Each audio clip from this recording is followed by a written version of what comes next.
vi ringrazio intanto della presenza. Questa mi dicono essere una ormai ricorrenza abbastanza tradizionale, quella di dare i dati sull'attività che viene svolta dal Comando di Treviso e che viene fatta concomitante a un'iniziativa che ormai da un po' di anni si svolge, che è quella della benedizione e inaugurazione del presepe che viene svolto, viene realizzato dal personale operativo, il personale ci tiene molto e ogni anno ha un tema particolare che viene sviluppato. Dopo appunto andremo alle 11 a scoprirlo e quindi capiremo anche il tema, che solitamente si cerca di farlo attinente a quello che è stata una delle peculiarità dell'anno, che hanno coinvolto logicamente il comando. Per quanto riguarda l'attività dei Vigili del Fuoco, voi sapete che il Comando di Treviso è organizzato in questa sede centrale in 5 distaccamenti permanenti, ai quali vengono associati la sede aeroportuale e 2 distaccamenti volontari, Asolo e Gagliarine. Diciamo che questa realtà, che è costituita da 350 persone come personale permanentemente impiegato al comando sulle varie qualifiche, e una sessantina di volontari sulle 2 sedi volontarie. Il Corpo Nazionale, quindi anche il Comando di Treviso, esplica la sua attività principalmente sull'attività di prevenzione degli incendi e di soccorso, che sono le 2 mission del Corpo Nazionale. Per quanto riguarda l'attività di prevenzione incendi, abbiamo fatto una breve sintesi in quella brochure che abbiamo consegnato. Devo rimarcare quello che è la peculiarità del Comando di Treviso, la notevole attività nell'ambito della prevenzione incendi. Pensate che il comando ha circa 80.000 pratiche attive come archivio corrente, quindi un numero piuttosto rilevante di attività che sono soggette ai controlli di prevenzione incendi nelle varie categorie, perché l'attività di prevenzione incendi con la riforma del DPR 151 del 2011 viene inquadrata in 3 categorie principali: quelle che sono semplificate, che sono la categoria A, e le categorie a rischio complessità maggiore, che sono le B e le C. Se andiamo a dare una rapida occhiata a quelli che sono i dati dell'attività di prevenzione incendi, ci rendiamo conto che l'attività che riguarda principalmente i funzionari, quella di esame progetto, è anche cospicua, perché stiamo parlando di 457 esami progetto che vengono validati e approvati dal comando per la realizzazione degli interventi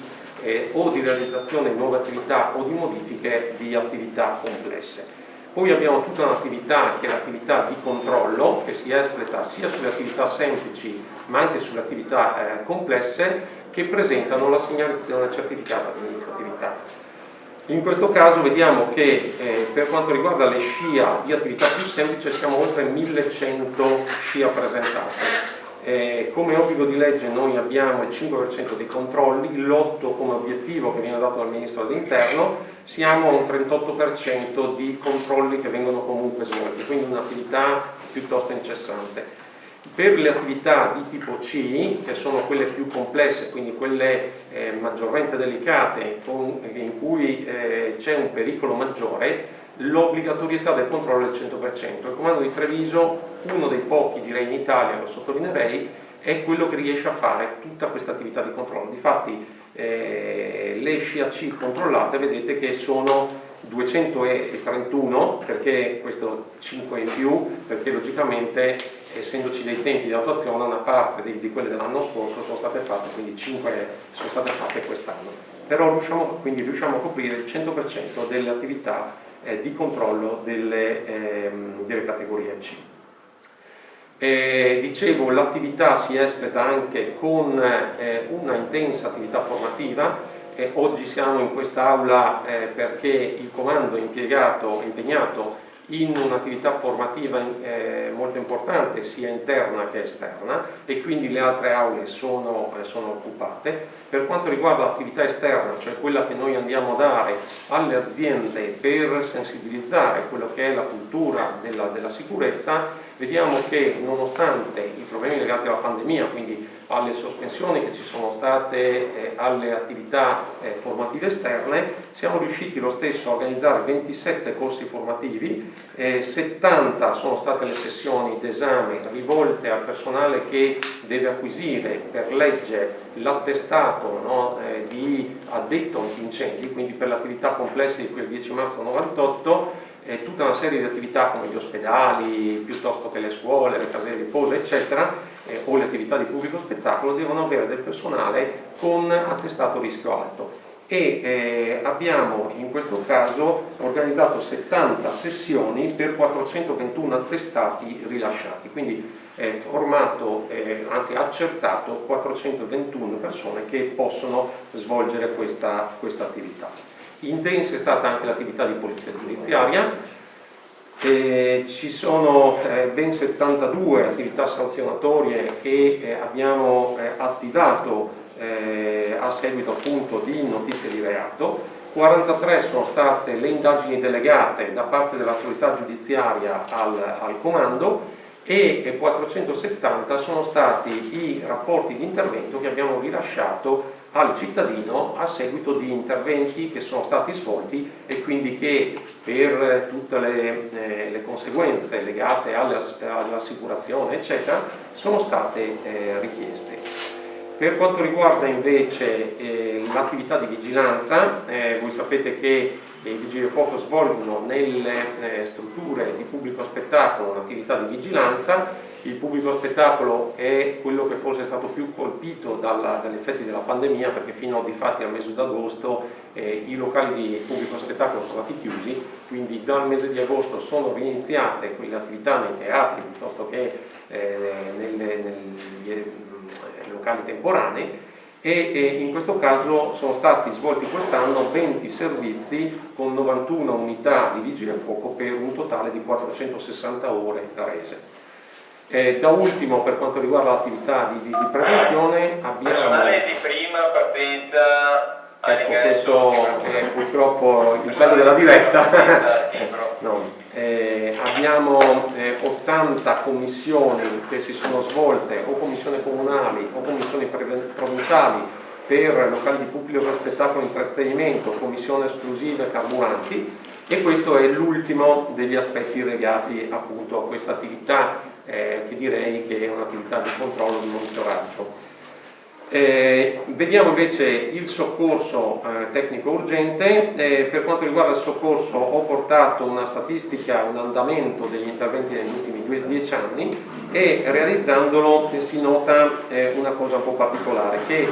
c'è un lieve incremento annuale complessivo del numero di interventi, ma ci sono una serie di picchi per le attività di intervento fatte dal comando di Treviso. Ci sono una serie di picchi in corrispondenza del terzo trimestre, che era quello che accennava prima la signora.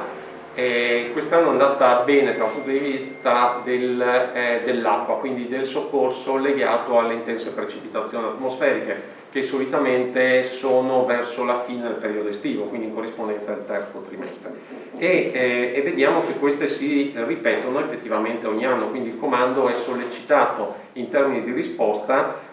intorno al terzo trimestre. Ci fanno eccezione due annualità che sono il 2018 e il 2019, dove non c'è un picco vero e proprio, ma il periodo di precipitazione è più lungo e quindi continua anche o nel secondo una parte anticipata o posticipata. Se andiamo a vedere la differenziazione degli interventi sulla base delle tipologie, vediamo che quest'anno, da qua a fine anno, il comando affronterà circa 6.000 interventi di soccorso, con un incremento del 4% rispetto all'annualità 2020.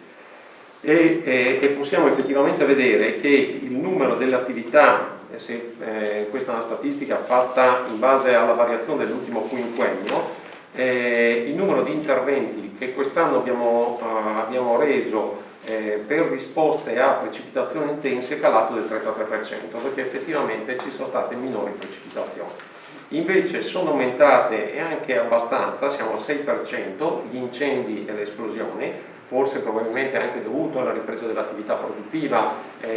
grazie al boom economico che stiamo affrontando, e che di conseguenza ha portato all'incremento del numero degli incendi. È aumentato drasticamente il numero degli incidenti stradali, siamo a un più 34% rispetto appunto al quinquennio precedente. Qua sarebbe anche da analizzare un attimino il dato del calo che c'è stato nel 2020 in conseguenza al blocco del trasporto eccetera, però insomma in linea di tendenza è un incremento. Sono aumentati del 25% i soccorsi e salvataggi alla persona. Questo potrebbe voler dire che sempre di più andiamo incontro a un'età avanzata delle persone, sempre maggiore è la richiesta che le persone hanno di aiuto e quindi di un soccorso. E sono aumentati anche il numero dei dissesti statici, perché stiamo parlando di un 28%. Questo significa probabilmente che a fronte di un patrimonio edilizio non manutenzionato oppure che sta invecchiando, cosa che probabilmente grazie agli incentivi anche che quest'anno sono partiti potrà nel futuro migliorare. Per quanto riguarda la formazione interna abbiamo, non mi dilungo, io vi lascio i dati relativi a quello che è la diversificazione sulle varie sedi, perché sono una cosa, forse merita un'attenzione, che più o meno negli anni vediamo che i distaccamenti hanno un trend più o meno uguale di interventi, di poco maggiore l'ultimo anno. Solo la sede centrale subisce una variazione, un incremento notevole rispetto al 2020, che è quello in cui appunto il numero di interventi di soccorso era calato. E avete un picco sull'aeroporto perché l'anno scorso l'aeroporto è stato chiuso, ma grazie a tutti i voli militari che ci sono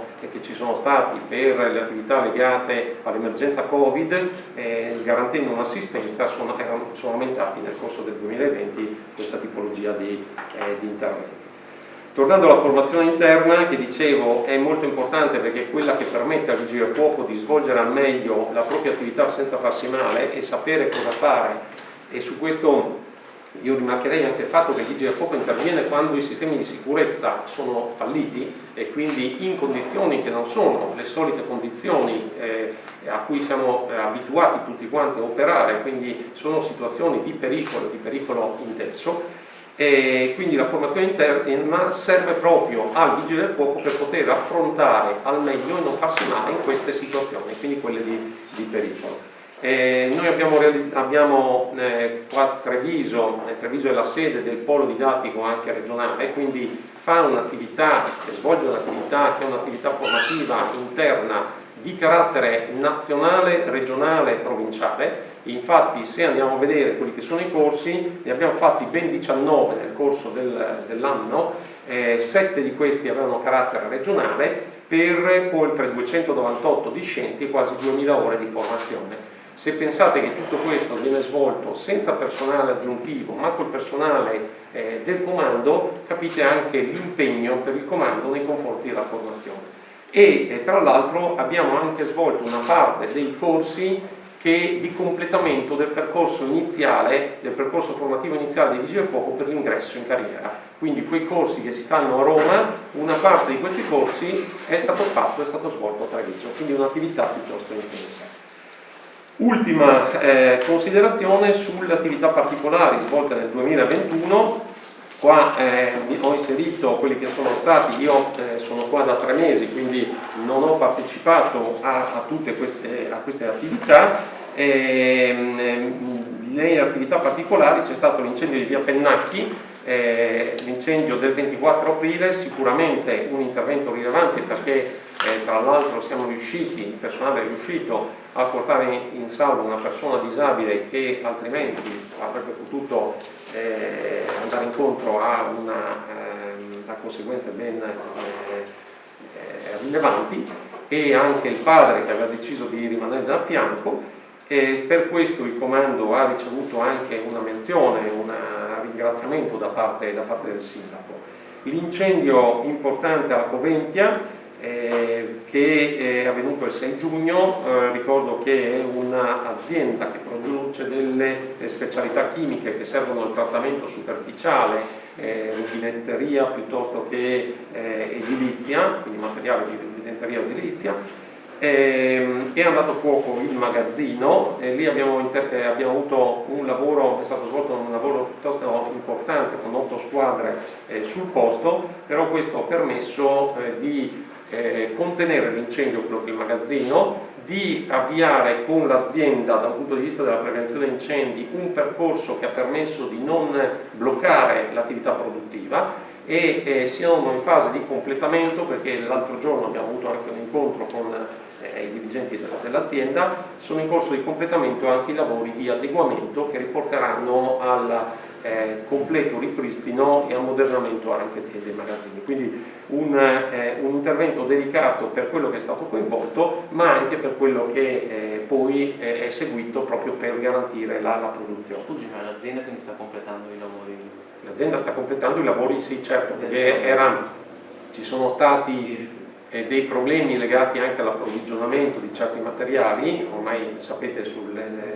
lo raccontate voi, e quindi c'è stato un percorso piuttosto lungo, perché è durato 6 mesi, che porterà appunto al completamento di tutti i lavori, ma nel contesto l'azienda ha esercito in sicurezza, garantendo tutta una serie di presidi e di prescrizioni che abbiamo dato proprio per poter esercire in questo periodo.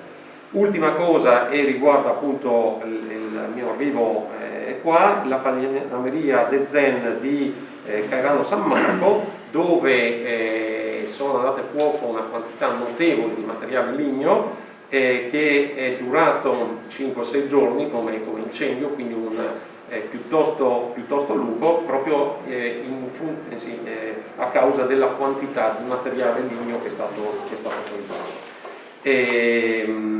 Ultime 2 cose che riguardano l'attività dell'anno: un'esercitazione nazionale a cui abbiamo preso parte e abbiamo garantito per 4 giornate, vale dal 9 al 12, 30 unità giornaliere. È un'attività che per il Veneto ha riguardato 180 unità di vigili del fuoco, che aveva come obiettivo quello di testare la prontezza di risposta del dispositivo di soccorso e quelle che sono le comunicazioni tra le squadre e quelle che sono le dotazioni che noi abbiamo, da dotazioni personali a dotazioni di soccorso e anche a dotazione hardware, software, eccetera.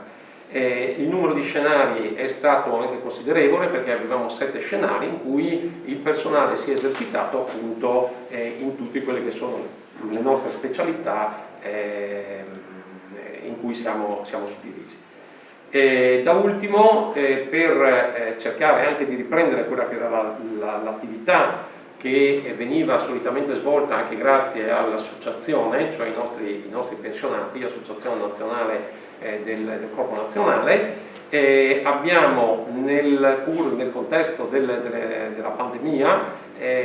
siamo riusciti ad organizzare a Conegliano il 26 settembre un'iniziativa di Pompieropoli legata a una giornata che era stata organizzata sempre dalla polizia locale per appunto la sicurezza sulla strada, e per una giornata questi 650, perché sono stati 650 gli attestati che abbiamo rilasciato a bambini delle scuole elementari, accompagnati dai genitori, hanno partecipato a un'attività dal vivo, immedesimandosi su quello che è l'attività del vigile del fuoco, quindi spegnendo l'incendio, scendendo da una pertica, eccetera, in un percorso che ormai credo che abbiate potuto vedere, perché è diventata una caratteristica dell'attività dei vigili del fuoco che facevamo in numero di edizioni maggiori quando non c'era la pandemia, quindi quando poteva essere svolto in tutta sicurezza. Queste sono le attività principali che hanno interessato il comando quest'anno. Una cosa che mi preme dire per quanto riguarda quello che vedremo dopo, cioè il presepe, Il presepe sarà possibile visitarlo il venerdì, sabato e la domenica, ci sono tutta una serie di date dalle 15 alle 18. Abbiamo anche messo una cassetta per eventuali offerte e vorrei specificare che, perché questo era nato proprio dalla gente che chiedeva di poter lasciare un'offerta, le offerte non sono per il Corpo Nazionale, le offerte vengono raccolte e vengono devolute interamente in beneficenza a un'onlus, che è quella l'Oasi di Pediatria per mio figlio, che è attiva come attività di assistenza all'ospedale Cafoncello nel reparto appunto di pediatria. Ecco. Se c'è qualche domanda io sono a vostra disposizione. Visto che siamo in periodo natalizio, la gente appiccica luminarie dappertutto, l'albero di Natale e quant'altro, per non far incrementare quelle 6.000 proiezioni, quali sono i consigli da dare agli utenti in modo tale che non succedano incidenti domestici di questo tipo? Controllare quelle che sono le luminarie che vengono acquistate, che non siano, permettetemelo, delle cineserie, ma che abbiano i marchi e le certificazioni idonei. Gli impianti elettrici a cui vanno collegate, neanche a dirlo, dovrebbero essere in regola, quindi avere i differenziali. Se la luminaria è all'esterno i problemi sono molto minori. Se sono all'interno, io dico sempre a mia moglie, quando vai via da casa stacca la luce, perché non ha senso avere un albero di Natale a casa e nessuno ne beneficia e lo gode all'interno della casa. Questa è una mia deformazione professionale che ho fatto però anche acquisire a mia moglie e ai miei figli. Devo essere sincero, non sempre, perché ogni tanto si dimenticano l'albero acceso, però è forse la condizione migliore per garantire una precauzione.